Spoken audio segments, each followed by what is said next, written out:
Hello everyone, welcome back to part 2 of Raksha Bandhan drawing. Part 1 मैंने already upload कर दिया है। आपको अगर पार्ट 1 देखना है तो इस वीडियो के एंड में आपको एक वीडियो दिखेगा, उस पर क्लिक करके ईजिली देख सकते हैं। अगर आपसे उतना वेट नहीं हो रहा तो इसी वीडियो के डिस्क्रिप्शन बॉक्स के नीचे आपको वो वीडियो दिख रहा होगा। अगर आपने अभी तक पार्ट 1 नहीं देखा है तो अभी तुरंत जाके देख लो।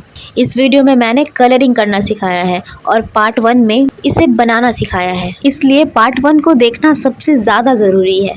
ये तो हो गई पार्ट 1 की बात। अब बात करते हैं पार्ट 2 की। इस ड्राइंग को कलर करने के लिए मैंने ऑयल पेस्टल, पेंसिल कलर और स्केच पेन का यूज़ किया है। ऐसा बिल्कुल भी ज़रूरी नहीं है कि आप भी यही तीनों मीडियम यूज़ करें।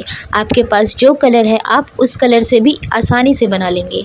अगर आपको ये सारे कलर्स चाहिए जो मैंने इस ड्राइंग में यूज़ किया है तो आपको वो भी डिस्क्रिप्शन बॉक्स में ईजिली मिल जाएगा। आप वहाँ से ईजिली परचेज़ कर सकते हैं। चलिए अब वीडियो को बिना स्किप किए हुए अच्छे से देखिए। चैनल पर नए हैं तो सब्सक्राइब कर दीजिए और वीडियो पसंद आए तो लाइक ज़रूर कर देना।